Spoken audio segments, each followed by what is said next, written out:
Este programa es para toda la familia. No contiene escenas de sexo ni violencia. Los menores deben estar en compañía de los padres o un adulto responsable. Contiene sistema closed caption. Este programa fue financiado con recursos del Ministerio de las TIC. RTBC Noticias. Emisión central.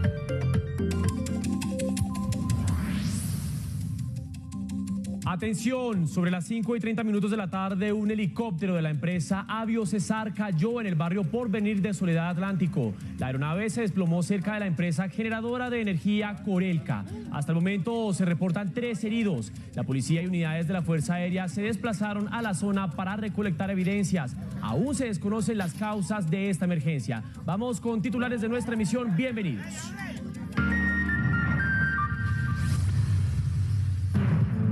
El patrullero Víctor Alfonso Torres es la nueva víctima de la delincuencia en Bogotá. Fue asesinado cuando intentó evitar un atraco a un casino. En medio de las balaceras, 2 presuntos atracadores fueron abatidos. En RTBC Noticias reconstruimos con videos el asalto. Los policías fueron recibidos a bala. El ministro de Hacienda explicó en qué serán invertidos los 23 billones de pesos de la adición presupuestal que fue radicada en el Congreso. El gobierno dice que la ley de sometimiento a la justicia permitirá desmantelar y desescalar la violencia en varias regiones del país. Noticias de la reforma a la salud. Ministra desde Quibdó dice que el país no va a volver a lo que era el seguro social. Habló el director de la ADRES. Asegura que recursos públicos de la salud estarán seguros con la reforma. Les ponemos en contexto los argumentos de la Corte para que la Procuraduría sancione a elegidos por voto popular, aunque con una segunda instancia. Así destruye la policía los aviones hechizos que los narcotraficantes utilizaban para mover droga. Nini Johanna Úsuga, la hermana de alias Otoniel, quedará en libertad en Estados Unidos. Noticias de las regiones. 3 jóvenes fueron asesinados en Cerrito, Valle del Cauca. En norte de Santander y Arauca, la fuerza pública fue víctima de hostigamientos. El milagro de la vida que se abre paso. 300 horas después del devastador terremoto en Turquía y Siria, siguen apareciendo sobrevivientes debajo de las toneladas de escombros. Alemania es epicentro de la conferencia de seguridad con los principales líderes del mundo. En deportes, 4 fechas de sanción sin público para Tolima, 3 para Daniel Cataño y 3 años sin estadios para hincha agresor. Y en oportunidades, atentos porque en Bogotá hay estímulos para el fomento a la lectura. Y en Cultura, hoy es viernes de Relato Retro y recordamos desde los archivos de Señal Memoria el Carnaval de Barranquilla.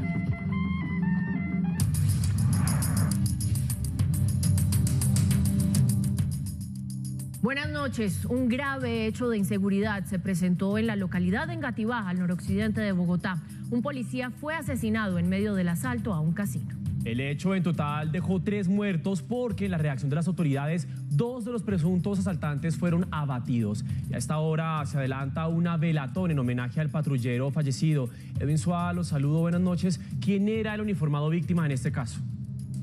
Hola, ¿qué tal? Muy buenas noches, Mateo, Daniela, para ustedes, para todos los televidentes. Antes de mostrar el perfil de ese patrullero, el héroe de la patria, quiero mostrarles en este momento la velatón que se está llevando a cabo en la estación de policía de la localidad 10ª de Engativá, en donde hacía parte del último año de servicio de los 9 que prestó este patrullero al servicio de la comunidad y de la capital colombiana.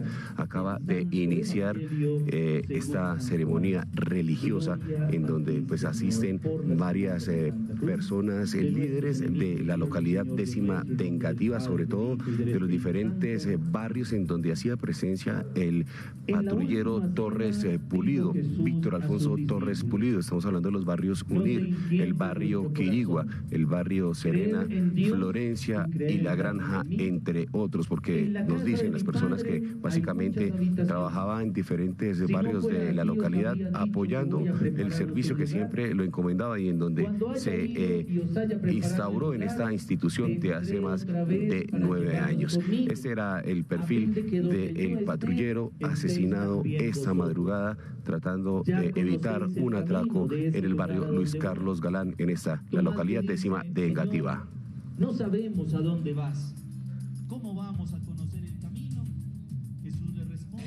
El patrullero Víctor Alfonso Torres Pulido nació en el municipio de Nuevo Colón, Boyacá, el 19 de julio de 1993. Tenía 29 años, de los cuales 9 los ofreció al servicio de la Policía Nacional. Un uniformado con 9 años de servicio en la institución, un boyacense, hombre trabajador, reconocido entre la comunidad como un policía ejemplar, un policía que cumple su deber. Realizó diferentes cursos en el país y en el exterior con la institución. Era técnico profesional en servicio de la policía, tenía diplomados en medio ambiente, en integridad y transparencia institucional en la lucha y de transversalización de enfoque de género. Prestó su servicio en Tunja, Santa Rosa de Viterbo, Facatativá y Bogotá. En la capital, hacía parte de la estación de policía de la localidad 10ª de Engativá, con sede en el noroccidente de la ciudad. Sus compañeros lo describían como operativo y servicial, y fue justamente así que encontró la muerte, defendiendo a la comunidad de la delincuencia. El patrullero Torres Pulido era soltero y no tenía hijos. El patrullero de 29 años, Torres Pulido, estaba de servicio de turno esta madrugada cuando la comunidad y un grupo de personas solicitaron el apoyo del cuadrante justamente en este barrio Luis Carlos Galán, atendiendo un atraco en donde 3 jóvenes con armas de fuego ingresaron a un casino. Este fue el registro de lo que se vivió esta madrugada, en donde dieron de baja a 2 de los presuntos delincuentes y en donde infortunadamente perdió la vida el patrullero Torres. ¿Qué respuesta tiene? El alma se cuida con las buenas acciones. Eran casi las 2 de la mañana. 7 clientes del casino La Roca de Engativá, en el occidente de Bogotá, disfrutaban de una partida cuando unos atracadores, sin medir palabras, los amenazaron con armas de fuego.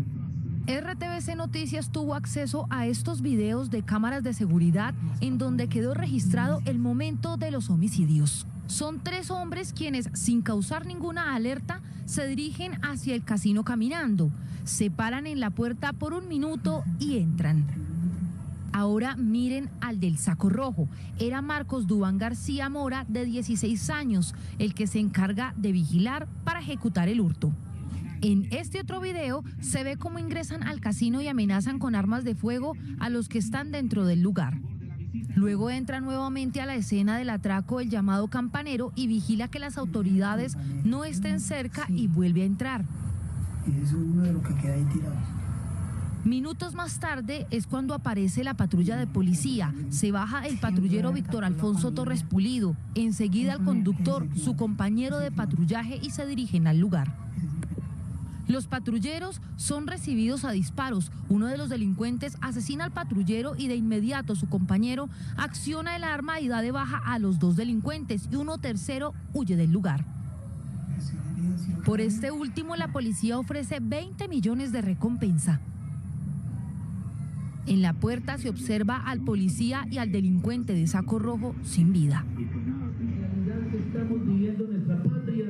El carisma de este patrullero y el servicio a la comunidad hace que la presencia en este momento, mientras se realiza la velatón y esta ceremonia religiosa, pues siga llegando más personas. Acaban de llegar los diferentes grupos de seguridad ciudadana que trabajaban de la mano con este patrullero para brindarle la seguridad a todos los habitantes de la localidad 10ª de Engativá. Continuaremos haciendo presencia en este lugar, en donde, reiteramos, se encuentran varios líderes de la comunidad de diferentes barrios, en donde trabajaba y servía pues a la comunidad el patrullero, considerado hoy como un héroe de la patria. Más adelante tendremos más información.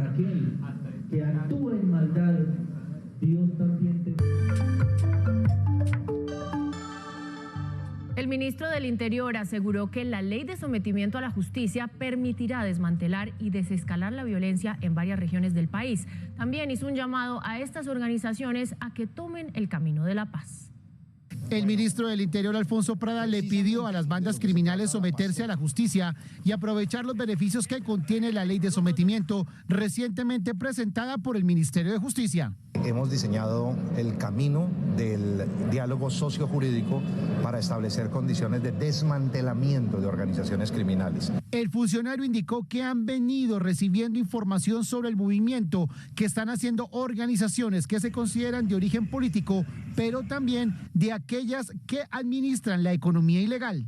que permita que estos episodios del secuestro, de las masacres, de la extorsión, del homicidio, del confinamiento de poblaciones tengan un final en Colombia. De otro lado, Néstor Osuna, ministro de Justicia, aseguró que la ley de sometimiento ayudará al desmantelamiento de las bandas criminales. Esa es la oferta, a mi modo de ver, generosa que le hace el Estado a esas bandas de mafias. Es o eso o la persecución policial.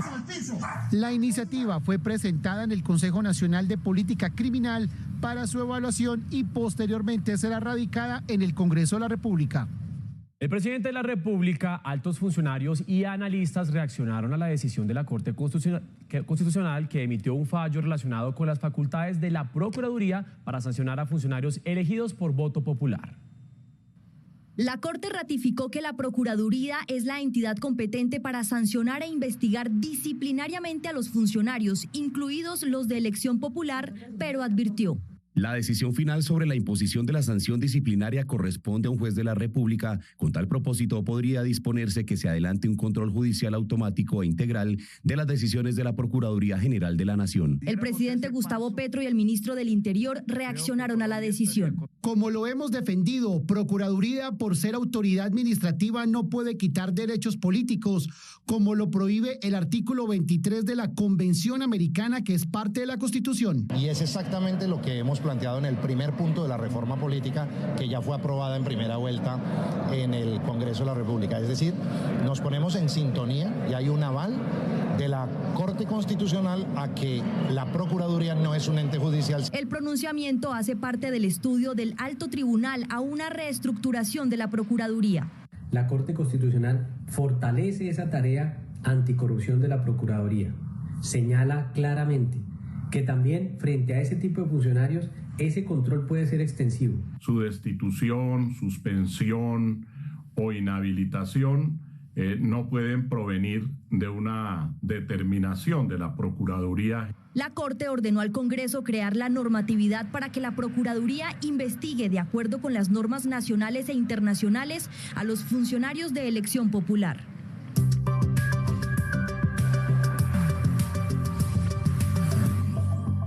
El Gobierno Nacional, en cabeza del ministro de Hacienda, presentó en el Congreso el proyecto de ley de adición al presupuesto general de la Nación por 23 billones de pesos.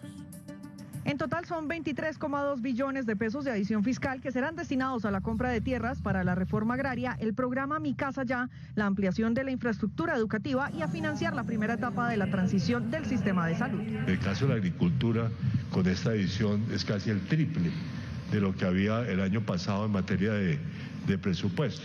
Y esto es obviamente por la importancia que tiene para el programa de gobierno, la reforma agraria. El 89,2% de la adición de gastos al gobierno se destinan al avance de las transformaciones previstas en el Plan Nacional de Desarrollo. El 10,8% restante corresponde al cubrimiento de obligaciones legales. Los recursos que se están adicionando a vivienda son fundamentalmente para Mi Casa Ya. Estos 500.000 millones son fundamentalmente para catastro multipropósito. En este rubro también hay un rubro de cerca de 100.000 que tenemos para unas encuestas adicionales. En este sentido, los sectores que más recursos tendrán son salud con 3,5 billones, agricultura y hacienda con 3 billones, inclusión social y minas y energía. Una nueva masacre pone en alerta al país. 3 jóvenes fueron asesinados en el Cerrito Valle del Cauca. Con estos homicidios son 6 las víctimas que han sido asesinadas en el departamento por grupos armados ilegales en el año. A la vereda El Moral del Cañón del Chinche, zona rural del Cerrito, llegaron varios hombres armados a una finca y atacaron a 3 jóvenes en el lugar. Se presenta el homicidio con arma de fuego de 2 personas, un hombre y una mujer.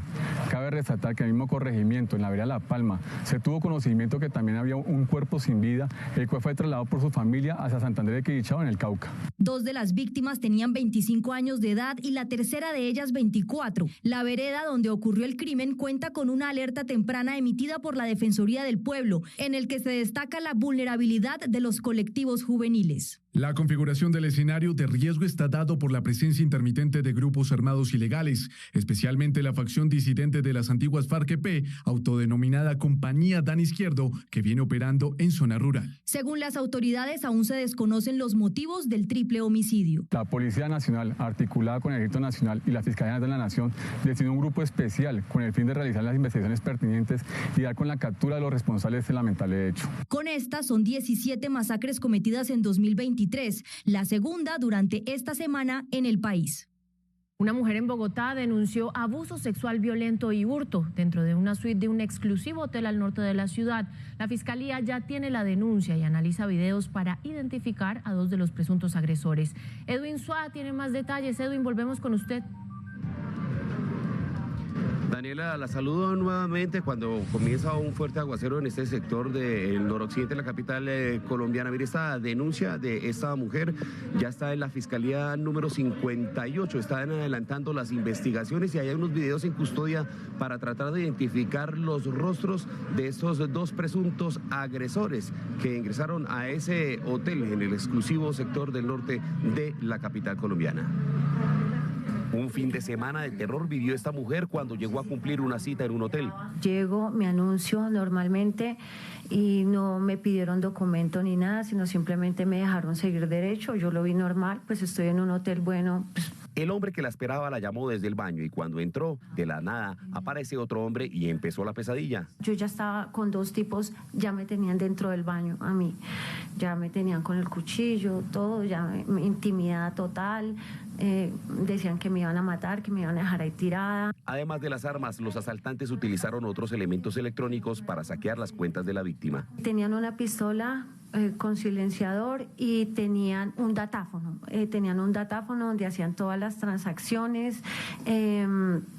Ellos decían que les diera todas las claves de las tarjetas. La denuncia interpuesta por la víctima consta de 3 delitos. El primero es un secuestro simple, el segundo es un acto sexual violento y el tercero es un hurto agravado y calificado. El hotel respondió ante la petición de la defensa. El hotel envió 3 videos. Aún no hemos tenido acceso a los mismos ya que se encuentran en reserva, pero pues próximamente para garantizar el derecho a las víctimas tendremos que analizarlos para ver si el hotel aportó en la totalidad de las cámaras de ese día.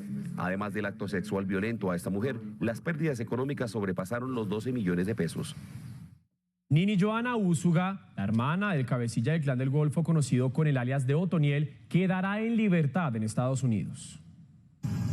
En las últimas horas, el juez estadounidense Darren Gayles otorgó la libertad condicional a Nini Johanna Úsuga, quien había sido condenada en ese país a 2 años de prisión provisional por los delitos cometidos como un actor importante del Clan del Golfo y una de las personas más cercanas a alias Otoniel. La hermana del máximo cabecilla del Clan del Golfo aceptó en Estados Unidos su responsabilidad en la comisión de varios delitos relacionados con narcotráfico y lavado de activos. En Colombia señalada de ser la responsable de las finanzas del Clan del Golfo. Nini Johanna regresará deportada a Colombia, en donde deberá terminar de pagar la condena, mientras en libertad condicional cumple con los requerimientos de la justicia de Colombia y los Estados Unidos. El ministro de Defensa, Iván Velásquez, después de los consejos de seguridad en el Bagre y Tarazá, en Antioquia, pidió a la Fiscalía reabrir la sede y aseguró que hay garantías en seguridad para los fiscales. El ministro de Defensa se refirió al ataque contra la Fiscalía que causó el cierre de la sede en Tarazá, Antioquia, y le hizo una invitación al fiscal Barbosa. Se manda un mal mensaje a la comunidad, cerrando la Fiscalía. La fuerza pública está en la capacidad de garantizar la seguridad de estos fiscales. El fiscal general debería reconsiderar su decisión de cierre para que muy pronto se reinstalen los fiscales en este municipio. El ministro Velásquez también respondió a los hechos violentos perpetrados por grupos armados con quienes se acordó un cese del fuego. Ha habido incidentes, evidentemente. El alto comisionado, frente a incidentes que se han venido presentando, plantea a las organizaciones la exigencia de cumplimiento en el cese de operaciones que afecten a las comunidades. También anunció un aumento en las operaciones de interdicción para la lucha contra el narcotráfico en el departamento. La Policía Antinarcóticos ha destruido en los últimos 2 días 16 aeronaves utilizadas para transportar droga hacia Centroamérica. Según las autoridades, los aviones fueron construidos por los mismos narcotraficantes. Por ser de esa elaboración artesanal, por eso las mismas autoridades toman la decisión de hacer la destrucción de estas aeronaves. Según la policía, son aeronaves hechizas, construidas por los mismos narcotraficantes de manera rudimentaria para facilitar el transporte de droga. Tienen una autonomía promedio de 2 a 5 horas. Tiene que ver también con la capacidad de carga que tiene las aeronaves para poder máximo transportar 200 kilogramos de clorhidrato de cocaína. Las autoridades las confiscan en pistas improvisadas o en medio de operativos contra el narcotráfico. La capacidad económica de las organizaciones dedicadas al narcotráfico tiene esa posibilidad de la inversión del dinero que producto de esta comercialización puede llevar a que inviertan el dinero en nuevas alternativas de transporte para el exterior. Según la policía, los narcotraficantes vienen implementando esta modalidad de construcción de aeronaves desde hace 2 años. La Asociación de Institutores y Trabajadores de la Educación del Cauca, conocida como ASOINCA, se encuentra hace varios días en las afueras del Congreso de la República. Intentaron esta tarde ingresar a la fuerza a los alrededores de la Casa de Nariño. El grupo de manifestantes llegó reclamando el derecho a la salud en su departamento, especialmente para los integrantes del magisterio. La organización se ha declarado en paro indefinido y han estado acampando en la Plaza de Bolívar por varios días. Exigen también poder hablar con el presidente Gustavo Petro.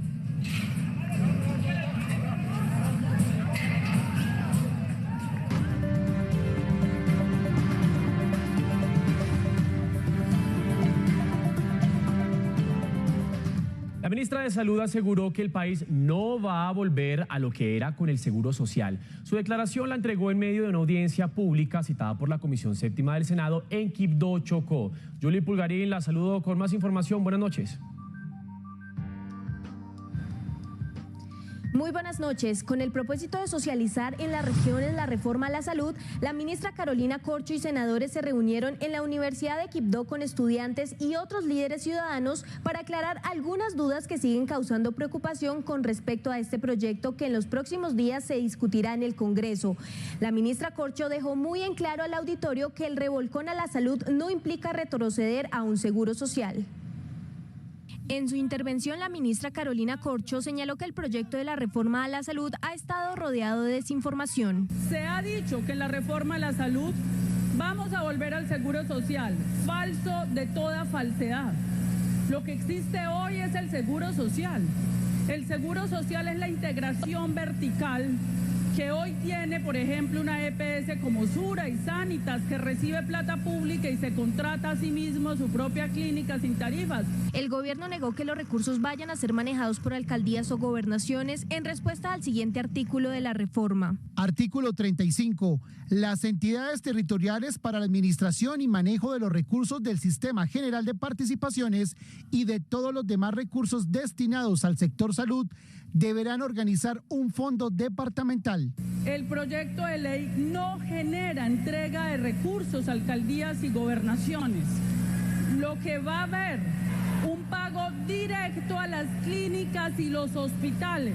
Según el articulado, la vigilancia de los recursos a la salud estaría a cargo de la Contraloría General. La funcionaria además le dio buenas noticias a los chocuanos, anunció la construcción de la unidad de salud mental del Hospital de Quibdó y la entrega de 3.200 millones de pesos para que el Hospital San Francisco de Asís tenga los equipos necesarios para atender a la población. Hablamos ahora de la reforma a la salud, porque los aportes al sistema y las cuotas moderadoras también tendrían modificaciones con el proyecto presentado por el gobierno. En RTVC Noticias, información en contexto. Las cuotas moderadoras son un aporte de dinero que deben cancelar los afiliados cotizantes y sus beneficiarios del régimen contributivo por la utilización de los servicios de salud, según lo descrito en el decreto 1652 de 2022 del Ministerio de Salud. Aunque el sistema de salud es considerado en la reforma como público, los aportes o el pago a la salud seguirán siendo obligatorios para todos los trabajadores, empleadores, pensionados y rentistas de capital. El parágrafo 1 del artículo 26 del proyecto señala que los copagos o cuotas moderadoras dejarán de existir. Según el gobierno, esto tiene como propósito acabar con las barreras de acceso a los servicios de salud. Sin embargo, el articulado puntualiza una excepción. En los tratamientos hospitalarios y especializados que no sean ordenados por los centros de atención primaria integrales en salud y no originados en una urgencia vital, sí podrán cobrarse los copagos que reglamente el Ministerio de Salud. No sé las otras ciudades. El director de la ADRES, Félix León Martínez, explicó cómo será el manejo de los recursos para la salud. Aseguró que de ser aprobado el proyecto eliminará la intermediación de las EPS. El director de la ADRES aseguró que la apuesta del presidente Gustavo Petro está encaminada a recuperar la administración de los recursos públicos de la salud. Afirmó que actualmente cuando el dinero se entrega a los actores privados o EPS no existe control estatal. Lo que plantea el proyecto de ley es que en un futuro lento, progresivo, esto no es de un día para otro, la ADRES empezará a pagar progresivamente y directamente a los hospitales y a las clínicas los servicios, sin la intermediación de la EPS. Martínez reiteró que la supervisión será estricta y explicó cómo será el manejo de los recursos en los departamentos y ciudades. Alcaldes van a tener que organizar la atención primaria. Los giros son controlados en la medida que hacen la función y los hospitales, si bien son responsabilidad de los departamentos, los hospitales públicos, también van a tener que tener el presupuesto aprobado por el Ministerio de Salud. La ADRES girará los recursos basados en un régimen tarifario único y abrirá oficinas en todas las regiones del país para garantizar el óptimo manejo de los dineros. Por lo menos 70 casos de reclutamiento ilegal se habrían registrado en el Tolima desde el 2017, según un reporte de la Fundación Prágmata. El informe es de la periodista de Radio Nacional, Angie Lorena Salas. De acuerdo con David Rojas, director de la Fundación Prágmata, organización que viene trabajando en la zona sur del Tolima con el colectivo Conciencia Sin Camuflado y la Consultoría para los Derechos Humanos y el Desplazamiento CODES, hay un subregistro de estos casos. Damos cuenta que para el caso del sur del Tolima, desde el 2017 al 2022, las cifras oscilan entre 60 y 70 casos de reclutamiento en la subregión PD del Tolima. La denuncia la realizaron estas organizaciones en el marco del Día Internacional de las Manos Rojas, que se conmemora desde el 2002 para hacer conciencia de los niños en la guerra. RTVC Noticias y Radio Nacional de Colombia, conectados 24/7. Dos ataques a la fuerza pública sucedieron en las últimas horas en norte de Santander y en Arauca. En ambos hechos, militares en servicio fueron blanco de acciones con explosivos. Uno de los atentados fue atribuido al ELN. El primer hecho terrorista ocurrió en la vía Santiago Salazar en norte de Santander, por donde se movilizaba un camión con militares, cuando encapuchados les lanzaron explosivos y los atacaron con ráfagas de fusil. Por fortuna no hubo heridos. Horas después, en Arauquita, tropas del ejército fueron atacadas con artefactos explosivos, según la institución, por el ELN. Las tropas reaccionan, repelen el ataque y en el desarrollo de la situación, uno de nuestros soldados queda aturdido por la onda explosiva y tendría una herida leve. Según el ejército, el soldado está fuera de peligro. El Ejército Nacional rechaza este ataque indiscriminado con métodos y medios prohibidos que ponen en riesgo no solo la integridad de los soldados, sino también de las familias y población civil aledaña al sector. Este hecho se suma al secuestro de un sargento, también por parte del ELN en Arauquita. Comunidades indígenas de la Sierra Nevada de Santa Marta concertaron con la Unidad de Búsqueda de Personas Desaparecidas un plan para encontrar a más de 160 indígenas desaparecidos en medio del conflicto armado. Humberto Carrillo, periodista de la Radio Nacional, tiene todos los detalles. De acuerdo a registros de la Confederación Indígena Tairona, hay 161 personas pertenecientes a alguno de los pueblos de la Sierra Nevada de Santa Marta que continúan desaparecidas. De ahí la importancia de este plan operativo de búsqueda. Nosotros hemos insistido que este tipo de acciones deben darse una prioridad inmediata. En la medida en que ya ha pasado un tiempo largo, junto con la unidad, pues se ha establecido un tiempo que en los próximos meses se va a dar continuidad a este ejercicio que se ha proyectado en este plan. Un gran porcentaje de los casos de indígenas desaparecidos sucedieron entre los años 1990 al 2007 y con el apoyo de la Unidad de Búsqueda de Personas Desaparecidas se busca sanear las afectaciones a nivel material y espiritual del territorio ancestral ocasionadas en el marco del conflicto armado. Por lo menos 387 familias del resguardo indígena de Río Blanco, en el sur del Cauca, completan 4 meses incomunicadas por problemas geológicos en la carretera que conecta la sierra con Popayán. Jessica Molano, periodista de Radio Nacional, nos cuenta sobre la afectación. Se trata de una carretera que conduce al macizo colombiano y que tiene afectados a 7.600 habitantes del resguardo indígena de Río Blanco, Sotará, quienes no tienen vía de acceso hacia el municipio de La Sierra y Popayán, presentando afectaciones y pérdidas en cultivos, estaciones piscícolas, infraestructura y un aumento en los costos de la producción agrícola. En este momento la gente por donde tiene que dar la vuelta se está demorando entre 8 y 9 horas. Tocar la vuelta por La Vega, llegar a La Sierra y otra vez pues a Popayán, dándonos cuenta con el último suceso que pasó en Rosas, ¿no? Con el tema de la pérdida también de la vía internacional. Por último, la autoridad tradicional señaló que en los últimos meses se ha venido trabajando con la comunidad en la compra de material por medio de mingas, logrando habilitar algunos pasos. Sin embargo, piden la intervención del gobierno departamental de manera urgente. Capturaron al presunto responsable de la muerte de un policía en la ciudad de Medellín. El hombre es acusado de asesinar al uniformado al momento de robarlo. Fue puesto bajo órdenes de las autoridades. Más noticias de las regiones en el siguiente panorama. Las autoridades siguen con las investigaciones tras el ataque sicarial que se registró en el barrio Belén La Capilla, en la ciudad de Medellín, y que como saldo dejó 2 muertos y un herido en estado crítico.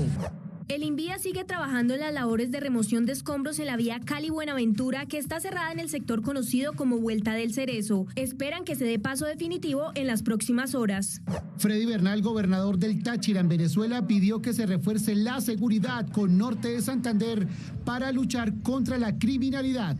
En Dos Quebradas, Risaralda, la policía se enfrentó a tiros contra 4 jóvenes, uno de los cuales resultó muerto. Los 3 restantes fueron capturados. Manaure, en La Guajira, se encuentra sin suministro de gas domiciliario por protesta de indígenas, quienes se tomaron la cometida del suministro.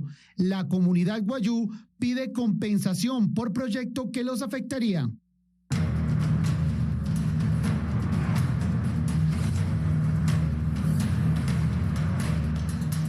En RTVC Noticias seguimos registrando lo que pasa en Siria y Turquía luego de los potentes terremotos que las sacudieron hace ya 11 días.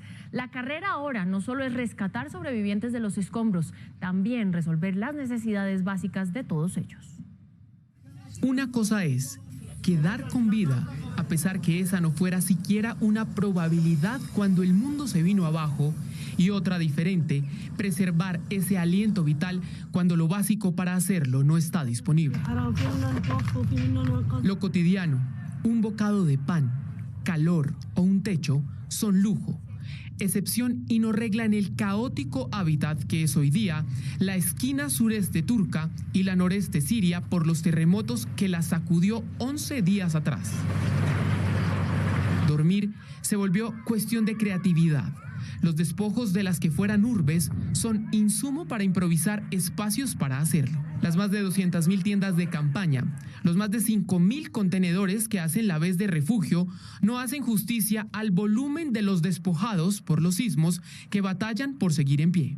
De ahí que el llamado de ayuda sea polifónico. Naciones Unidas pidió recaudo de $1.000 millones para solventar ayuda humanitaria. La FAO, su Dirección para Agricultura y Alimentación, pide 35 millones exclusivamente para darle un giro a la situación de hambre en esos territorios, y la Organización Mundial de la Salud unos 84,5 para todo lo que se requiera a la hora de salvar vidas. 260 horas después del remesón, la arena del reloj está en contra para rescates así. Bien, vamos a ver ahora lo que deja esta tragedia en cifras. Los muertos ya suman 43.844, de los cuales 38.044, como lo vemos aquí en pantalla, corresponden a Turquía y 5.800 a Siria. También tenemos la cifra de las personas que están en este momento sin alimentación y son 1,2 millones de ciudadanos. Desafiando todo pronóstico, incluso el estándar internacional que plantea poco más de las 120 horas del tope que logra resistir una persona bajo los escombros luego de un derrumbe, el equipo de rescate sigue hallando vida en medio de la devastación que dejaron los terremotos en Siria y Turquía. A pesar de su fragilidad, de ser la especie más vulnerable de la naturaleza, pero también la que apropió la adaptación como su principal capacidad y maestría, lo humano se rehúsa a extinguirse aun cuando todo está dado para que así sea. De este día han corrido casi 300 horas. Y en esa ventana temporal, lo único capaz de hacer que una sonrisa exista es esto. Cuando de cada estructura arquitectónica arrodillada por el cimbroneo más contundente sentido, donde Turquía acaba e inicia Siria, logra arrebatársele vida. De entre lo inentendible que un terremoto consigue hacer de una ciudad, ellos, unos 100, otros 130, y los más guerreros más de 200, han aguantado ese número de horas y todo su aliento bajo el colosal peso de una amalgama inerte que ayer era su hábitat, sus casas, sus rutinas. El mapamundi hoy es visible no en la dinámica de Naciones Unidas, sino allí, donde lo mejor de equipos de rescate, mano a mano, hacen de lo utópico algo real. Francia, Colombia, Alemania y hasta Ucrania, mano en tierra y pecho ante la tragedia, arrancan a los titanes cuyas pieles hablan por sí solas una historia de resistencia. Turquía y Siria han ocupado día con día la mirada del mundo y de entre sus pedazos, esa esperanza late con menor intensidad. Por eso, estas victorias cobradas a lo adverso lo significan todo.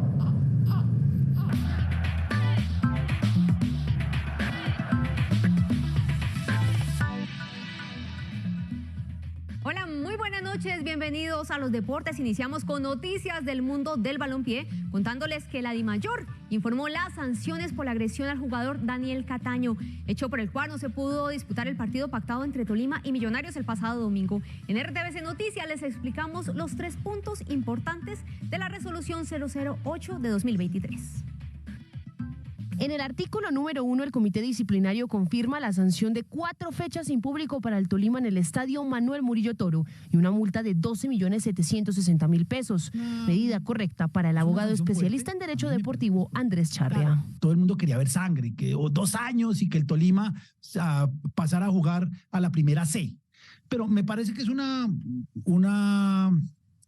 sanción adecuada, no hay causales de agravación. El artículo número 2 confirma 3 fechas de castigo para el jugador de Millonarios Daniel Cataño, decisión por la que el club embajador interpondrá recurso de reposición. Evidentemente agredir a un recogebolas, a un árbitro peor, a un auxiliar o a un espectador, así este espectador esté infringiendo alguna norma, no es lo adecuado. El comité no validó la defensa propia y por el contrario, el argumento es que no se limitó a ser una forma de repeler una agresión previa, sino que fue una reacción de retaliación. Yo creo que Cataño le sobraron 3 segundos, él debía haber corrido y coger al agresor, no pegarle. Y el artículo 3 ratifica que el agresor, identificado como Alejandro Montenegro, no podrá ingresar por 3 años a ningún escenario deportivo del país. Pero la piedra en el zapato es cómo verificar que el hombre no incumpla. Que no vaya 3 años al estadio, me parece bien. No sé cómo lo van a hacer para cumplir. En Inglaterra les toca ir a la comisaría. Entonces, mientras haya un partido, por ejemplo, del Arsenal, si están expulsando a un jugador que no puede ir a ver los partidos del Arsenal, el energúmeno pues tiene que estar sentadito en una comisaría. Estas decisiones dejan una sensación de vacío por los antecedentes recientes en el fútbol colombiano. Todavía nos faltan 2 o 3 remojos más para que pase algo grave y ahí sí digamos, tal vez es bueno tomar medidas mucho más serias. Para el partido reprogramado el 29 de marzo, Cataño podrá jugar y esa será la última fecha de la sanción a la plaza del Deportes Tolima. Y seguimos hablando del mundo del fútbol porque Francisco Maturana ya está en su casa. Esto luego de ser llevado de urgencia en la noche de este jueves al Hospital Pablo Tobón Uribe de Medellín tras presentar problemas de salud mientras observaba el juego entre Atlético Nacional y Pereira. En un comunicado emitido por sus hijos confirmaron que el técnico de la Selección Colombia se sintió mal y por ello fue atendido por los médicos del cuadro verdolaga. Luego fue remitido al hospital donde le realizaron diferentes exámenes. Pacho fue dado de alta en la madrugada y está en su casa descansando. Pues afortunadamente fue solo un susto. Recordemos que el pasado 15 de febrero cumplió 74 años. Y seguimos con más noticias ahora con el deporte de las bielas, la etapa 3 de la Vuelta a Andalucía, que se vive por estos días en la pantalla de Señal Colombia Deportes, dejó como ganador al ciclista belga Tim Wellens. El colombiano Santiago Buitrago sigue segundo en la clasificación general, pero dejemos que sea nuestra narradora Goga Ruiz Sandoval quien analice el recorrido de hoy. Una fuga con 15 de los 17 equipos inscritos en la Vuelta a Andalucía marcó la dirección de la etapa 3, que tuvo que ser recortada a 500 metros por los peligrosos vientos que se presentaron en la provincia de Cádiz. El UAE Team subió a la escapada al favorito para la victoria, Tim Wellens, quien llega a 8 participaciones en la Ruta del Sol con 2 triunfos previos en la misma ciudad de Alcalá de los Gazules. Wellens fue muy paciente para dejar que otros intentaran atacar, mientras que él esperó a los últimos 900 metros sobre pavé para marcar la diferencia y ganar la tercera etapa. En el pelotón no hubo muchos sobresaltos de la mano del control del UAE Team. Tadej Pogačar encabezó al lote principal y el podio permaneció inamovible con Santiago Buitrago en la segunda posición y Mikel Landa en la tercera. La jornada de este sábado, de más de 3.000 metros de desnivel positivo y meta en Iznájar, la podrán seguir en vivo por Señal Colombia desde las 7:30 de la mañana.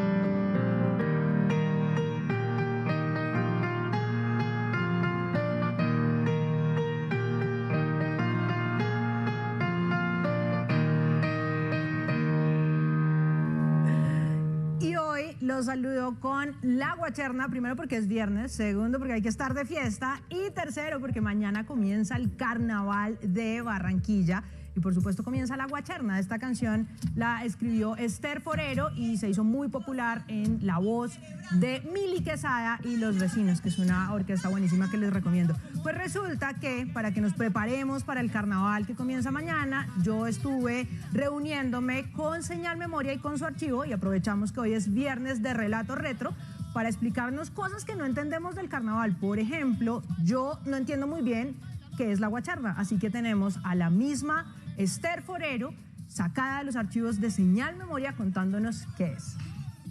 Fue una costumbre muy vieja que yo vi en el barrio Bajo cuando estaba chiquita.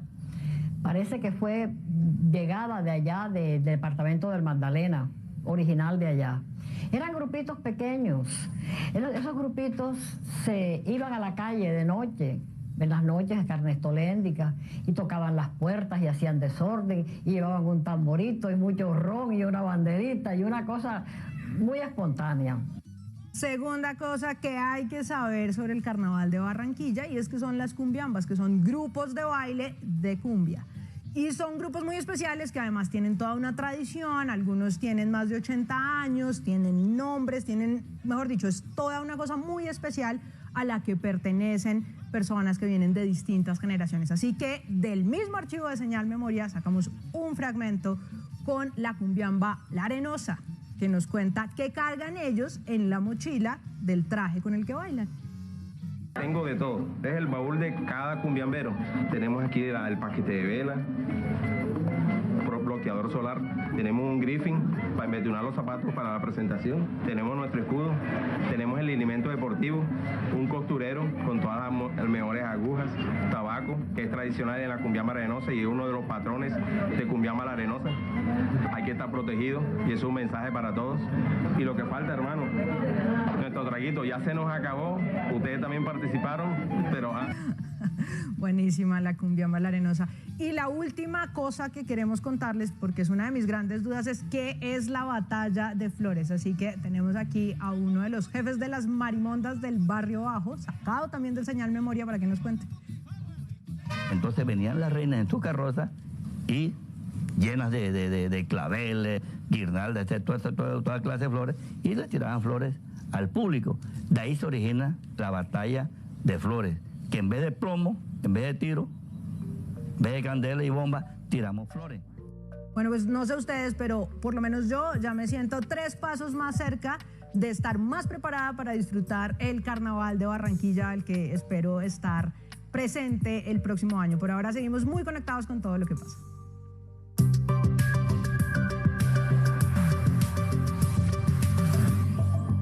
Más de 19.000 millones de pesos invirtió el gobierno en 2022 para atender a los productores agropecuarios afectados por la ola de lluvias. Los recursos invertidos aportaron a la entrega de alimento para ganado, reparación de infraestructura, control de enfermedades y líneas especiales de crédito.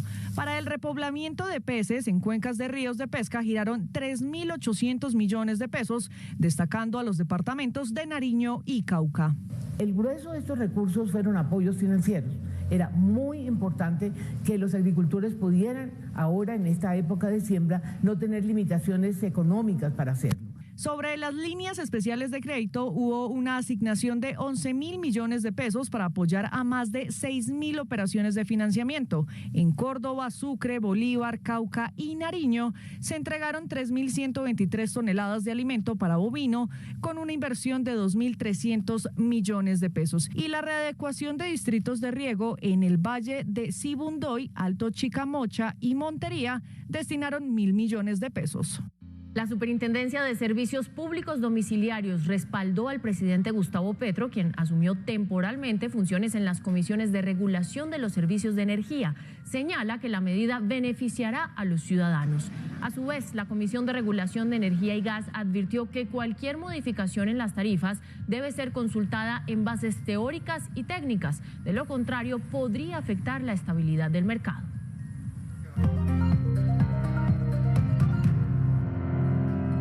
En 4.919 pesos cerró el precio del dólar, lo que representó una baja de 77 pesos. A $1.88 se cotizó la libra de café colombiano en la Bolsa de Valores de Nueva York. El precio interno de la carga subió 35.000 pesos y llegó a 2.160.000 pesos. 3.800.000 pasajeros se movilizaron por vía aérea en Colombia durante enero de 2023, lo que representa una disminución de 1,2% frente a 2022. En enero, el nivel agregado de los embalses de generación de energía eléctrica fue de 71,5% del volumen útil, es decir, 7,5 puntos porcentuales menos que el reportado en diciembre de 2022. Los habitantes del Catatumbo denuncian el abandono de las obras del anillo vial para la paz que unirá a 3 municipios de esta zona del norte de Santander. Piden a las autoridades retomar los trabajos. Este es un informe de Joana Lobo, periodista de la Radio Nacional.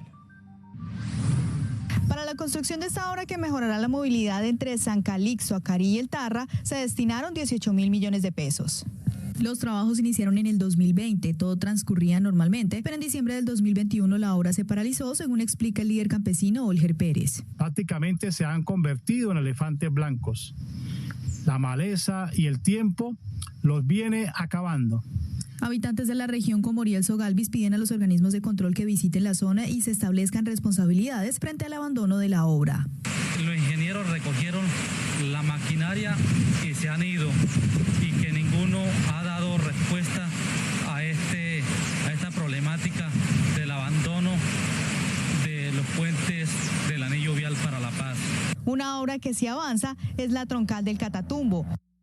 El Tribunal Superior de La Guajira revocó la absolución decretada en favor de la exalcaldesa de Maicao, Daisy Lorena Hernández, y la condenó a 6 años de prisión por el desvío de más de 2.000 millones de pesos.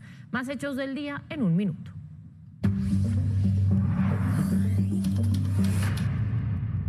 El ex senador Mario Castaño permanece en la unidad de cuidados intensivos de la Clínica Colombia y deberá someterse a exámenes médicos. Castaño está recluido en la penitenciaria de La Picota por hechos de corrupción en varios departamentos. En el centro de Bogotá, en cercanías a la Universidad Externado de Colombia, hubo una balacera. En el lugar murió un hombre que al parecer habría cometido un robo. La víctima había pedido ayuda a la policía y en la reacción se registró un intercambio de disparos.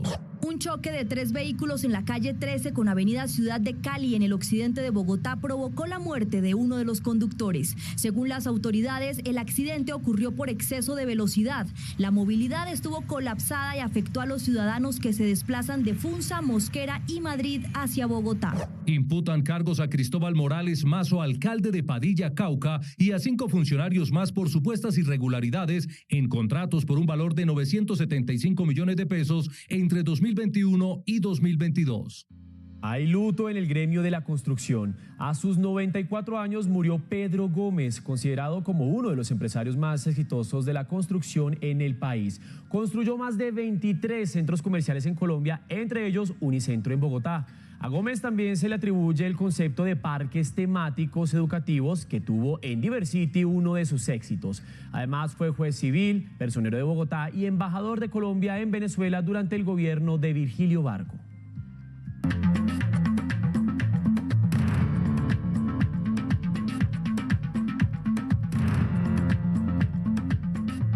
Noticias del mundo. La Agencia de Protección Ambiental de Estados Unidos descartó riesgos para la salud en Ohio, afectado por la proliferación de gases tóxicos a causa del descarrilamiento de un tren que transportaba químicos el pasado 3 de febrero. Así se veía East Palestine, en Ohio, hace tan solo unos días.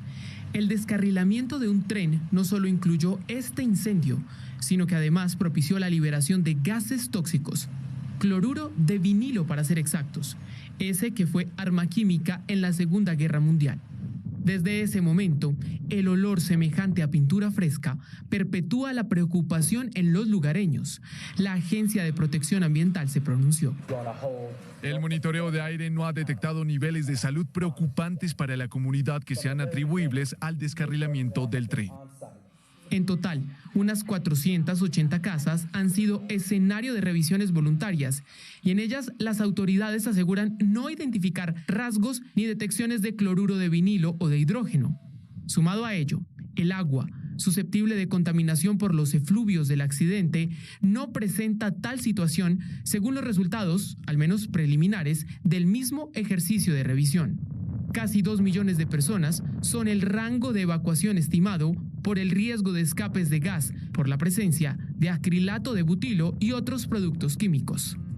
Y justo ahora está en desarrollo la conferencia de seguridad de Múnich con la presencia de los principales líderes del mundo en este tema. Ucrania es el asunto del que debaten sin descanso y piden apoyo urgente a Kiev.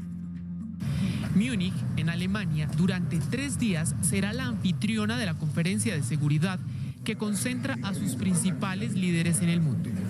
40 jefes de Estado y gobierno, políticos y expertos en el tema de casi 100 países, incluidos Estados Unidos, Europa y China, se reúnen para hablar sobre el tema. La que ya está en curso dialoga del hecho que justamente supone un desafío y redefine la seguridad en sí misma, en lo local y en lo global. Un año después de la guerra en Ucrania ya podemos sacar algunas lecciones. Los aliados de la OTAN han brindado niveles de apoyo militar sin precedentes. Necesitamos mantenerlo porque si el presidente Putin gana, será una tragedia para los ucranianos, pero también será peligroso para todos nosotros. Esta guerra es asunto mandatorio a ser discutido. El análisis sobre el mismo es que el inicio de una fase crítica está a puertas de adentrarse en un segundo año. Es por eso que necesitamos darnos prisa, necesitamos velocidad en nuestros acuerdos, velocidad de las decisiones para limitar el potencial ruso. No hay otra alternativa, porque es de la velocidad que depende la vida. Es la primera vez en 20 años que la cúpula de la seguridad global se da cita sin invitar a Rusia, y Occidente, al margen o en pleno de la reunión, evalúa los enroques disponibles para atajarle el vaivén neurálgico que les impuso en Ucrania. En Estados Unidos, distintos ataques dejaron al menos 6 muertos hace unas horas en múltiples puntos de la localidad de Arkabudla, en Mississippi, aparentemente por disparos de un hombre que fue detenido por la policía. Más noticias del mundo a continuación. Autoridades en Bulgaria encontraron varios migrantes dentro de un camión abandonado cerca de Sofía, la ciudad capital. 18 de los 52 que se transportaban de forma ilegal en el automotor estaban muertos. El Ministerio del Interior reveló que entre los supervivientes, 14 fueron trasladados al hospital y que 8 de ellos están en estado grave. No culpables. Así se declararon los 5 agentes acusados de matar a golpes al afroestadounidense Tar Nichols el pasado mes de enero, siendo el más reciente caso de violencia policial en Estados Unidos. En la sala del tribunal estuvo presente la madre de Nichols. La próxima audiencia fue fijada para el 1 de mayo. Culminaron las labores de recuperación de los restos del presunto globo espía chino que Fuerzas Armadas estadounidenses derribaron el pasado 4 de febrero sobre aguas del Atlántico. Así lo anunció el Comando del Norte de la Unión Americana en un comunicado, advirtiendo la localización y retirada exitosa de los restos del globo en costas de Carolina del Sur. Agentes de policía en España recuperaron y regresaron a sus propietarios 2 dibujos de Salvador Dalí, valorados en $320.000 y que habían sido robados meses atrás de una vivienda de Barcelona. Así lo informaron las autoridades regionales catalanas. Y llegamos a oportunidades, atentos, porque en Bogotá hay estímulos para el fomento a la lectura. Y aquí les contamos cómo se pueden inscribir, así que tomen nota. En oportunidades de estímulos en el sector cultural, vaya a la página www.recreacionydeporte.gov.co. De clic en abierta convocatoria de estímulos para el fomento a la lectura en Bogotá. Lea con atención la descripción y requisitos de la oportunidad, que tiene 5 modalidades de becas como proyectos de lectura y escritura, medios comunitarios, fortalecimiento de programas y servicios de bibliotecas comunitarias, investigación y gestión del conocimiento en cultura escrita y articulación entre los agentes del sistema distrital. De clic en la opción que más se ajuste con su perfil. Seleccione la opción participar en esa convocatoria, cree un usuario y siga el paso a paso. Atentos, porque los incentivos oscilan entre los 11 y 30 millones de pesos colombianos. Y mucho ojo, tiene plazo de aplicar hasta el mes de abril. Y muy importante, recuerden que si quieren seguir informados 24/7, nos encuentran en todas nuestras redes sociales como RTVC Noticias.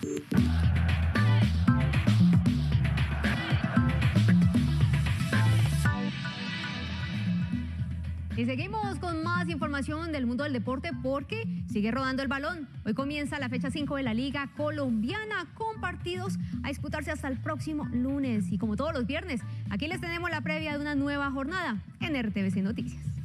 Envigado abre el telón de la jornada sabatina recibiendo Alianza Petrolera y buscando su segunda victoria del torneo. Seguramente vamos a vivir un partido complejo, de mucha lucha, pero esperamos que haya mucho juego también de por medio para que la gente lo disfrute. Pero uno de los partidos más atractivos será entre Medellín y América. En el Atanasio, David González tendrá la dura tarea de conseguir el primer triunfo liguero del año. Muchas veces estamos quedando un poco descompensados en la parte de atrás y eso es algo que tenemos que corregir, que ya lo hemos hablado y lo estamos corrigiendo en las sesiones de entrenamiento. Mientras que América de Cali se quiere mantener en lo más alto de la tabla de posiciones. El modelo de juego no, creo que no, independientemente de algunas situaciones que han sucedido durante la semana, por lo menos de entrada no lo pensamos cambiar.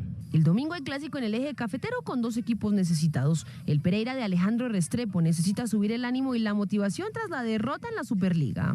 Nos ilusiona y tenemos claro que a veces hay que dar un paso atrás para dar 2 adelante. El primer campeón de 2023 visita la ciudad bonita. El proceso Autuori en Atlético Nacional toma fuerza fecha tras fecha. La mensaje está clara. ¿Qué tipo de juego queremos hacer? Y hay que tener jugadores comprometidos en competir. Deportivo Cali y Águilas Doradas cierran la fecha 5 el próximo lunes en Palma Seca a las 8:05 de la noche. Y este fin de semana no se pueden perder en la pantalla de Señal Colombia las etapas finales de la Vuelta a Andalucía y también la primera parada de la Copa Mundo de BMX Freestyle, en la que competirán los mejores, incluyendo a las hermanas Liz y Queen Villegas, colombianas. Esto a partir de las 2 de la tarde. Y con esta invitación damos inicio a nuestro recorrido por el mundo de los deportes. La selección Colombia femenina tendrá su segunda salida en la Women Revelations Cup este sábado para enfrentar a Nigeria. El equipo toma este torneo como parte de su preparación para la participación en Australia y Nueva Zelanda. Que todos los equipos que estamos enfrentando es una mira para lo que va a ser el ritmo del mundial y al final tenemos que enfocarnos en nuestro trabajo y sabemos que va a ser una competencia muy muy difícil. El partido ante el equipo africano es a las 2 de la tarde. El tenista colombiano Nicolás Barrientos y su compañero el uruguayo Ariel Bejar clasificaron a la final del ATP 250 que se disputa en Buenos Aires, Argentina. La dupla venció a los locales Andrés Molteni y Máximo González con parciales 3-6, 6-4 y 10-7 y esperan rivales para la final, partido pactado para el domingo. Y cerramos la información deportiva con el mejor de la historia del baloncesto. Michael Jordan, 6 veces campeón de la NBA con los Chicago Bulls, cumple 60 años y en conmemoración a sus 6 décadas de vida decidió donar $10 millones a la fundación Make-A-Wish, que cumple deseos para miles de niños con distintas enfermedades. Su Majestad del Aire colabora con la fundación desde 1989.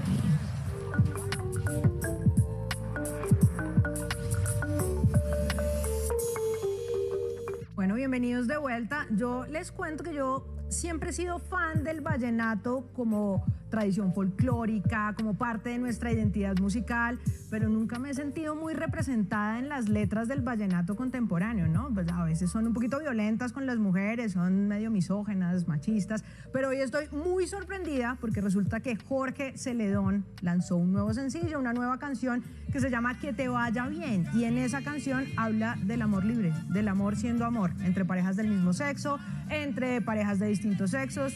Todo vale en el amor para Jorge Celedón, así que los invito a que escuchemos un fragmento de la canción y que veamos el video. Aunque nuestro idilio se termine, no se pudo, mi amor, pero lo intentamos. Que Dios te bendiga. Bueno, pues qué bueno que nos estemos educando en tantas cosas, ¿no? En los límites del consentimiento, en la diversidad, en la inclusión. Bienvenido que sea también el vallenato. Pues les cuento, así como infidencia, que Juan Sebastián Ramírez, Lord Cultura, normalmente no tiene planes los viernes. Entonces su plan es quedarse viendo Señal Colombia toda la noche. Y está muy emocionado porque hoy a las 9:30 estrenan la tercera temporada de Patrulla Médica, que entre otras cosas se ganó el premio a Mejor Reality en los India Catalina del 2018. Es un barco que tiene un equipo médico y que viaja por distintos lugares ayudando a la gente. Así que él, para invitarlos a ver Patrulla Médica, les preparó el siguiente informe.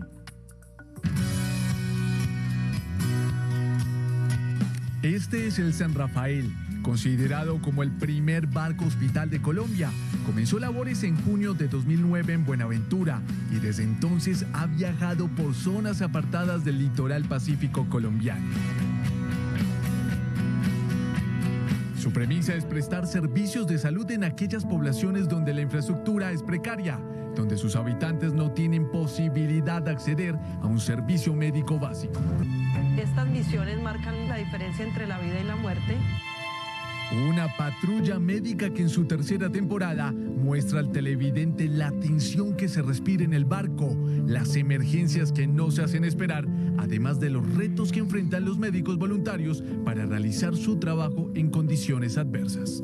Tenemos un inconveniente con los electrobisturí, nos están generando unos errores, asumimos que es por la fluctuación de voltaje que ha ocasionado la falla. El barco hospital es sinónimo de alivio, no solo para emergencias que requieren intervención inmediata, sino para el cuidado de quienes resguardan conocimientos y prácticas ancestrales.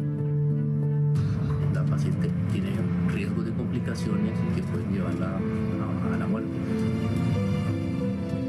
La serie fue ganadora del Premio India Catalina 2018 en la categoría Mejor Reality, producción que ahora podrá disfrutar por la pantalla de Señal Colombia. Su primer capítulo será hoy a las 9:30 de la noche. El agradecimiento es lo más grande que nosotros nos podemos llevar en el alma y la pregunta es, ¿cuándo vuelven? No nos olviden. Bueno, acompañar a LOL Cultura y a las 9:30 conectados entonces, Daniela. Sí, ahí vamos a estar esta noche. A ustedes muchas gracias por acompañarnos en la emisión central de RTVC Noticias. Como siempre, los invitamos a seguir conectados con nuestras historias a través de las redes sociales @RTVC Noticias, Mateo. Y mañana quedan muy bien acompañados con nuestro equipo de fin de semana. La emisión a las 7 de la noche, y ustedes saben, feliz descanso y feliz fin de semana.